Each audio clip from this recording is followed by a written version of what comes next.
अस्सलामु अलैकुम वरहमतुल्लाहि वबरकातुहू। आप सभी का इस्तकबाल है हमारे यूट्यूब चैनल अफजल मन्नान अशरफी समिनेट्स। इसको सब्सक्राइब कीजिए, बेल आइकन के बटन को दबा दीजिए।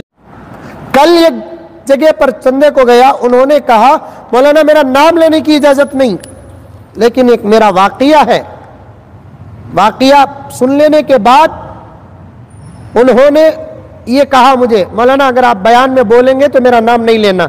मशहूर बेंगलुरु की हस्तियों में से ना, मैं समझता हूँ मशहूर है, वो अच्छे आदमी हैं, अच्छे दौलतमंद हैं। उन्होंने कहा कि मौलाना रमज़ानुल मुबारक का तीसरा या चौथा रोज़ा था, रात को सहरी से पहले मैं जब सोया, मैं हमारे मोहल्ले की मस्जिद में नमाज पढ़ रहा हूँ, पता नहीं ख्वाब में वो कौन से वक्त की नमाज है।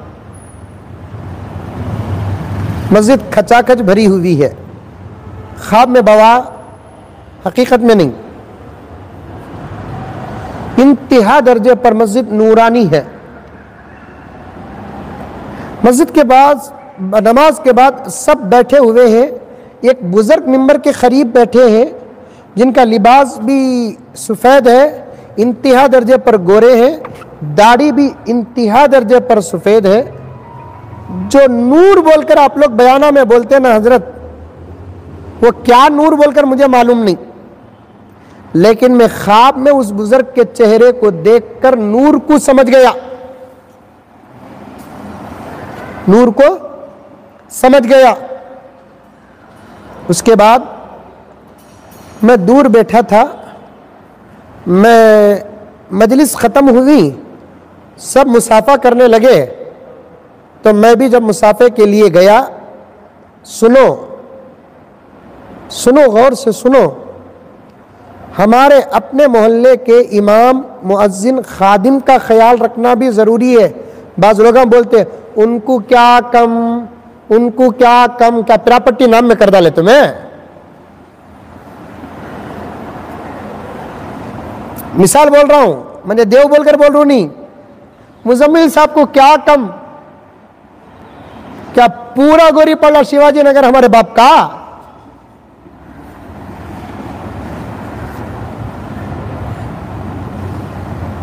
जाहिरी शक्लो सूरत अलग होती है, हकीकत अलग होती है।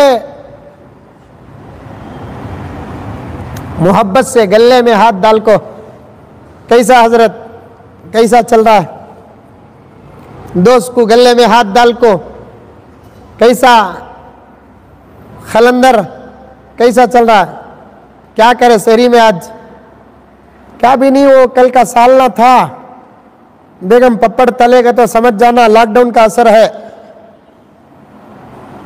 तवे की फाल थी बोलकर समझ जा, तवे की फाल बोलकर बोला तो समझ जाना घर के अंदर लॉकडाउन घुसिया नहीं है। अल्फाज को भी समझने का मलका पैदा करो। उमर फारूक रजी अल्लाह ताला अन्हु की खिदमत में एक औरत आकर कहने लगी, अमीरुल मोमिनीन, मेरा शौहर इतना मुत्तकी परहेजगार है, हर दिन पूरी रात नमाज पढ़ता है, रोजाना रोजा रखता है, अगर किसकी भी जरूरत को हम न बोली तो हमें उसके नौशों के हाथ में बैयत करेंगे। पूरी हर दिन रात में नमाज पढ़ता कहते इन्हें, दिन में रोजा रखता कहते इन्हें, बोला अलकर चलेगी। हजरत हफ्सा रजी अल्लाह ताला अन्हा बाजू बैठी थी, हजरत अमीरुल मोमिनीन उमर फारूक से पूछने लगी, अब्बा जान, वो औरत आकर जो मसला बताई थी आपने क्या असर लिया। बेटी वो अपने शौहर की तारीफ कर रही थी। नहीं अब्बा जान, वो अपने शौहर की शिकायत कर रही थी। बेटी शिकायत, अब्बा जान वो कह रही थी पूरी रात नमाज पढ़कर वो उसका हक अदा नहीं करता, हर दिन रोजा रखकर घर का निजाम नहीं संभालता। उमर फारूक समझ गया, हाँ वो औरत शिकायत लेकर आई, अल्फाज साफ नहीं थे, इशारे थे। उसके शौहर को बुलाकर सजा दिया कि अब तू रोजाना नमाज नहीं पढ़ना, बल्कि रात में भी तेरे जो जरूरियात है, जो मकासद है, शादी करने के जो मकासद है, उस पर भी अमल करना पड़ेगा, बीवी का हक भी अदा करना पड़ेगा। रोज अगर रोजा रखेगा तो क्या तेरा घर जिब्राइल चलाएंगे?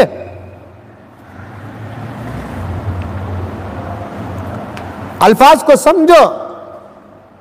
कौन टीवी बार बार हमारे सामने बोला कैसा हजरत ये कब्बित खुलता की बहुत टाइट है हजरत बोलकर बोलिया, समझ जाना इसके घर के अंदर जरूरत है। दूसरे दिन वक्त के उस्मान बनकर बन मुट्ठी उसके हाथ कर दो, इंशाअल्लाह ताला कल उस्मान की फहरिस्त और सफ में उठोगे। एक जुमला आ गया, इनको क्या कम, इनको क्या कम, इनको क्या कम। ये बखीलों के जुमले हैं, जिनके दिल सख्त हो गए उनके जुमले हैं।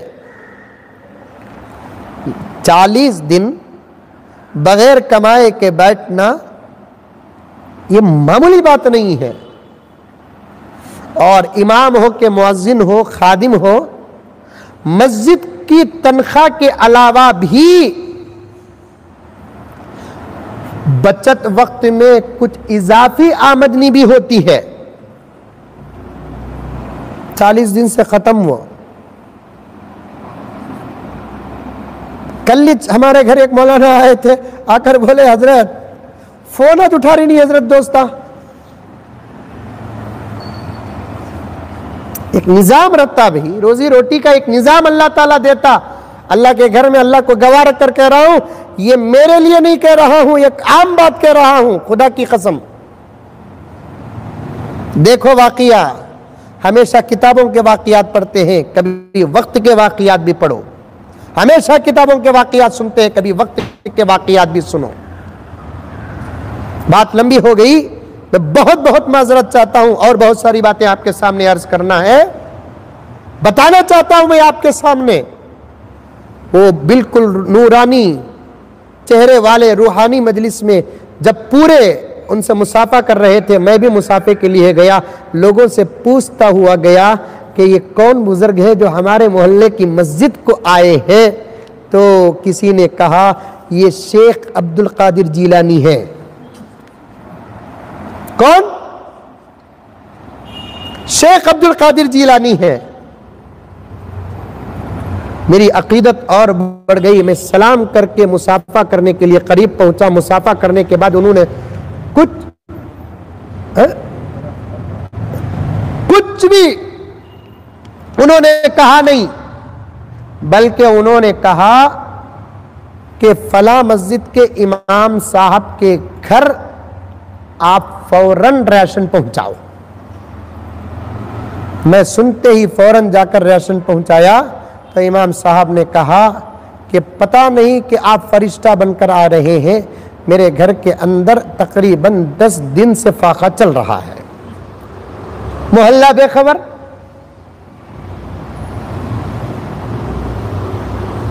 पीछे पढ़ने वाले, नमाज पढ़ने वाले बेखबर, मस्जिद के जिम्मेदार बेखबर। मैं एक बात कह देता हूं, क्योंकि नेट का भी मसला है, मुझे पता नहीं कितना मसला है। इंशाअल्लाह ताला, वैसे तो और भी है ना, तकरीबन 2-3 GB थी ना, नहीं चलते रहने दीजिए, क्योंकि वो एक पैक खत्म होती और एक पैक शुरू हो रहा है। उसमें कितने GB हुआ है, कितने GB हुआ है? 1.4 हो गया तो है अभी। तो बहरहाल मैं हमेशा कहा करता हूं, आम लोगों को उनकी जरूरत के बकदर पहुंचाओ। जिनके सीनों में अल्लाह और उसके रसूल का इल्म है, उनको उनके शान के मुताबिक पहुंचाओ।